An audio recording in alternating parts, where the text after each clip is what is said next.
Hello and welcome to FolioWeb. This is the 6th video in the Quick Start series, and in this video we'll be dealing with uploading required documents. The most difficult part of this, the technology is actually very simple. The most difficult part is understanding which documents you have to upload. The system will tell you that, but let's give you a quick overview and what the documents actually are and what they mean. So almost always, for all personnel actions, almost always you're going to be including a VITA, an updated VITA, a statement of some kind, and the statements can vary by unit. Sometimes they focus more on a self-appraisal. Sometimes they tend to be more about you putting your work in a larger context. Sometimes there are statements about teaching values.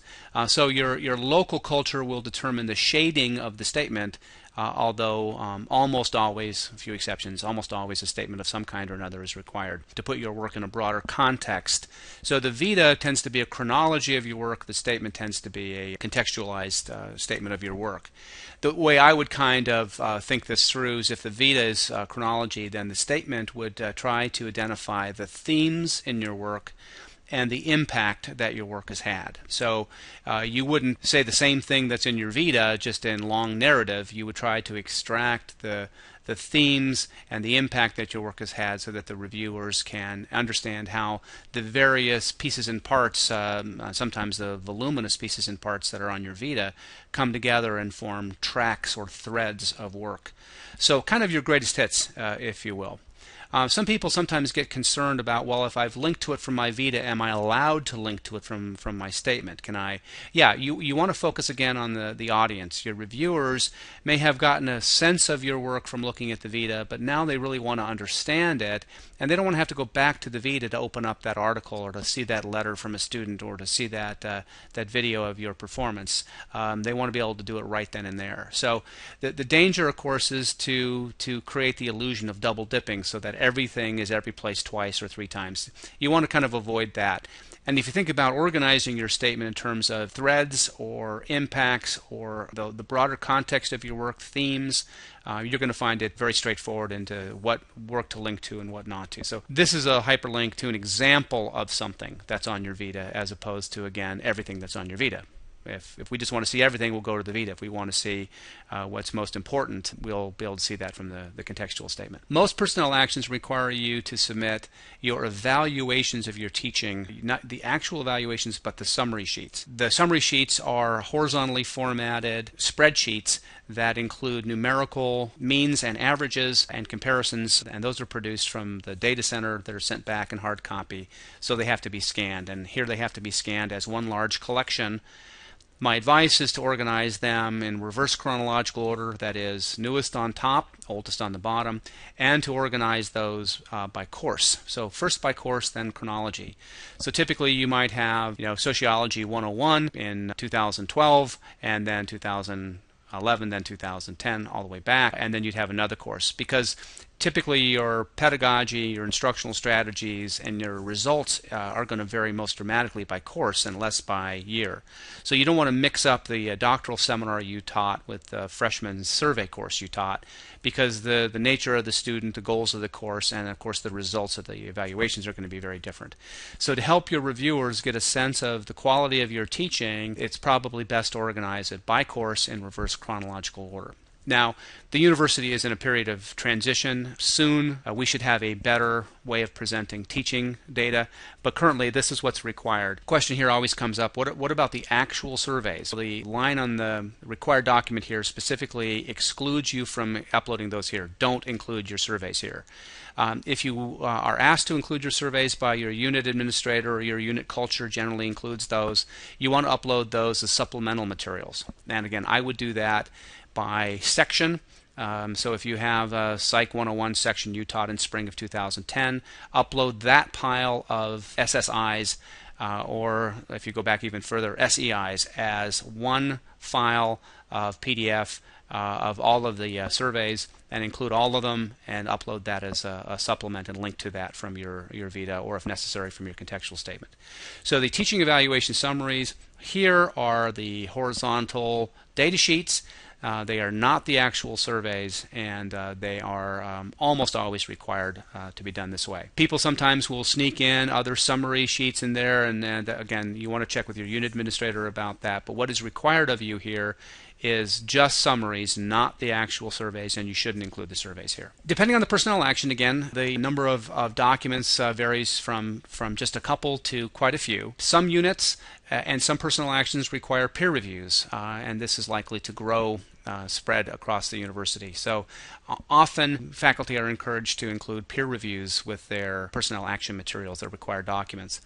And often sample course materials, syllabi, are very often encouraged to be included as required materials. Now, for any of the required materials, the upload is one PDF. The PDF can be 1 page or it can be 1,000 pages. 1,000 is probably a bad idea, but a couple hundred would be.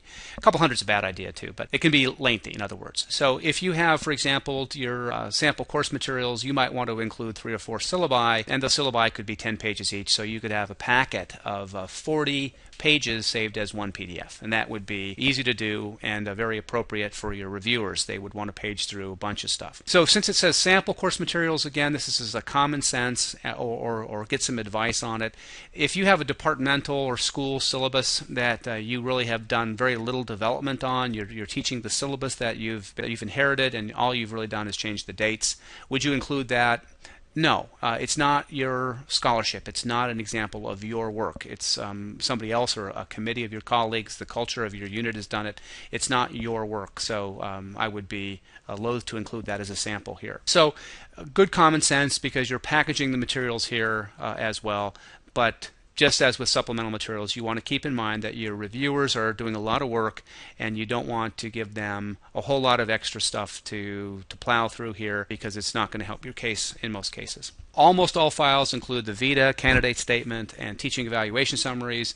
Very often peer reviews, sample course materials, and other things are included. And you'll see that list when your personnel action is entered in the system and you log in to begin uploading, and we'll see that in just a moment. So here we are back at FolioWeb, and we're going to log in as Jane faculty again. And now we're going to upload some official materials. And I'm going to go to the bottom link here, upload official review promotion excellence award materials. And she is standing for NTT review and promotion to associate lecturer.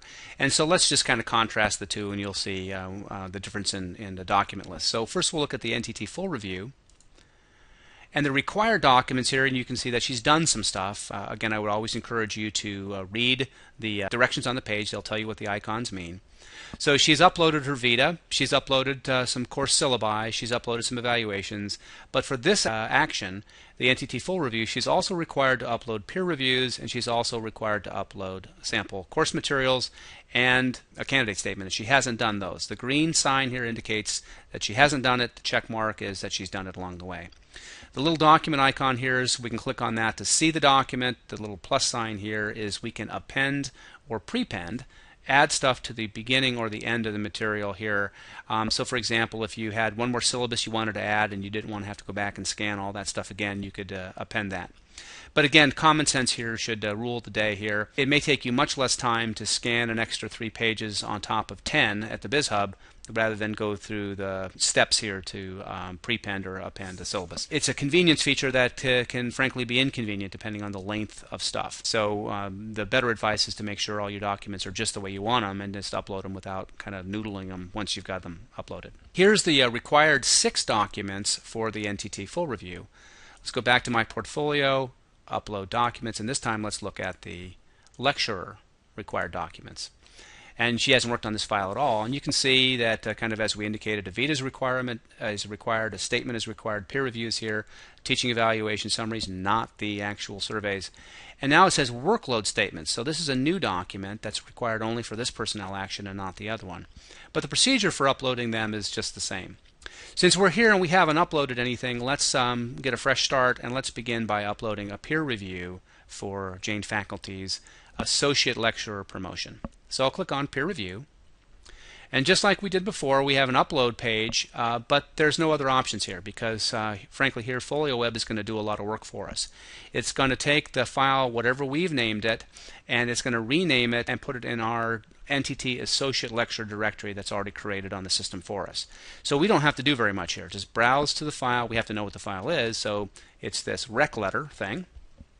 I'm going to open it, click continue.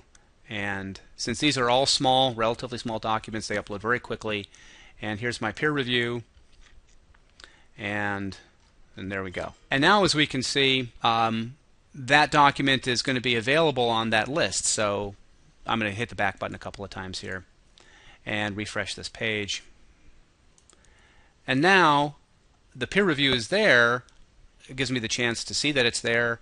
I can view it, or I can add another peer review to it. So if I wanted to, I could click on the little plus sign, find another file. I'm not going to go through with this here, but find another file and either add it at the end or the beginning and go from there. So we don't need to bother with that, but that's how the append prepend function works. Okay, so let's do one more here. We're going to continue working on the associate lecturer personnel action. Now let's add the teaching evaluation summaries here. Click plus, file to upload, and here we have these teach evals. Now this is an example of really do as I say, not as I do. This is just a pile of teaching evaluations that I had available. It's a summary sheet and some surveys, so you're not going to do this. You're not going to include the surveys, but I'm going to go ahead and click continue. And this is a pretty big file, about 20 evaluations, two pages each, and the summary sheet, so it'll take a little longer, but it'll be uploaded in just a second. And here we are, and again, just good practice to click on the evaluation and click on the link and make sure that the files are there. And here we are. Now this creates some consternation for people. You kind of notice that I have a mixed format here. I've got these things that are kind of rotated funky on the top here, and then these are normal. Don't worry about this from the reviewer standpoint. To get this all rotated properly would probably require you to use Adobe Acrobat Pro, the commercial version of the software, or some other tool like that. And it's unnecessary because frankly all I have to do as a viewer of this pile is click on my right mouse button and say rotate clockwise, and I'm good to go. I'll get down here, and this now is the whole thing is rotated, so I'll rotate this one back a couple of times, and I'll see Control Shift plus, I'll see the keyboard, but no big deal to do a couple of clicks. So don't worry about if you end up with whatever document you have, or some are landscape and some are portrait. Very, very easy for the viewer to check and switch around here, so no problem. So again, you're not going to include your surveys here. I just had this pile that I uploaded as a sample. Uploading official documents, very straightforward process. Let's go back and again visit that append prepend function, and just to see how that might work, we'll go here and submit. Sometimes when you upload, for example, when you upload your Vita, and we'll do that in the next video, when we upload our Vita, we're not going to get the append function because you don't append a Vita. A Vita is typically in the middle. You fix something. You don't add something at the end or at the beginning. So some reasonable thought has gone into which documents would you want to ever add anything to the end or beginning of, and the Vita, the statement would not be one. Workload statements, yes. Teaching evaluation summaries, yes. Peer reviews. Don't be alarmed if you don't see the little green plus sign. Sometimes it's not appropriate for it to be there, and it won't be if it's not appropriate. So if I wanted to add more teaching evaluation summaries, again, append. Don't substitute getting well organized on your local computer. Don't substitute this function for it. There are much better ways of joining PDFs together than using this function. One of the risks inherent in the append function is if you are, by accident typically, appending something at a very different resolution, say a color or something or other at a high resolution scan. And again, connectivity is a big issue. If you're uploading a big scan of different resolution to a lower resolution scan on a slow connection, it will scramble the document. It just happens that way. It's not a good way of appending a complex document. It's a simple tool for a quickie. If you have a complex document to knit together, don't do it here. Again, practical common sense is if you have a big pile of stuff, just go do it all on your document scanner all at once. It'll be all the right resolution. It'll upload all much faster. Don't use the fact that that has some features to substitute for doing a little work before you get to FolioWeb. It's much more reliable. Do it on the scanner than to do it here. So and faster, frankly, much faster to do it there. The scanner works on 1 second a page, and as we said, it takes 10 seconds or something minimum here after you log in and do all that stuff. So this is just not a good substitute for having a good assembled and organized pile of scans. Very straightforward to upload a document. You really can't make a mistake here because it's going to rename it, it's going to file it correctly, it will only allow you to do a PDF. It's a pretty straightforward tool here. So uploading required documents is a very straightforward process in FolioWeb. It's kind of like the very last thing you'll do is to upload your final Vita and your statement because it's fast and you'll have all your supplemental materials linked to those.